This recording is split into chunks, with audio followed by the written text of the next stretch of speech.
Hi guys, my name is Will. I'm the farm manager here at Verticroft, and today I'm going to tell you guys how to do tail docking on your sheep. When it comes to docking the tails of your lambs, it's important to make sure that you have the right equipment to use. First off, you need a rubber band applicator or a branding iron or a bloodless castrator. Rubber band applicator is the most commonly used equipment when docking tails lambs. It's a more traditional and conventional way of doing it.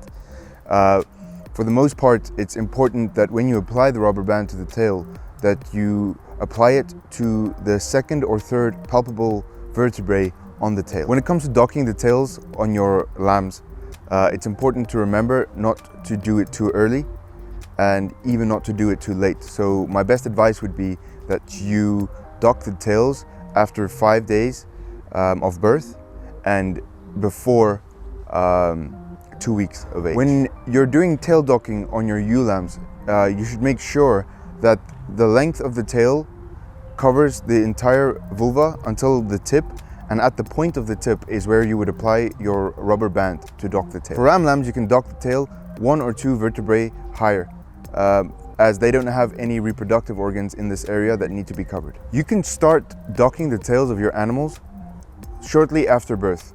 So at marking your lambs after birth, you can dock tails anywhere from day 5 to the 2nd week of birth. Essentially, docking the tails of your lambs ensures lower risk of fly strike, and it ensures that their rear end is kept clean from fecal debris and other possible infections. Essentially, docking the tails on your lambs ensures reduced risk of fly strike, buildup of fecal matter on the rear end, and other debris to ensure it's kept clean. So essentially, using the rubber band application means there's a longer duration it takes for the tail to drop off. So it could take anywhere from 1 to 2 weeks. Using a branding iron, the docking is instant. The heat from the iron brands off the wound and clogs up the blood, so there isn't bleeding after the tail has been docked. When you've performed these docking practices, it's important to keep a close eye on those lambs shortly after you've done the docking, because essentially it does cause a level of discomfort to the animal. However, this discomfort is short-lived. Also, when it comes time for the tail to drop off, it's important to re-inspect any lambs that's tails have been dropped off and have a good look at the wound on the tail.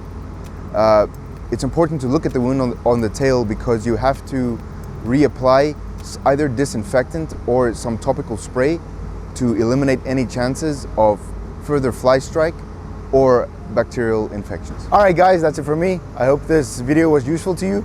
If it was, please like and subscribe, and I'll see you guys next time.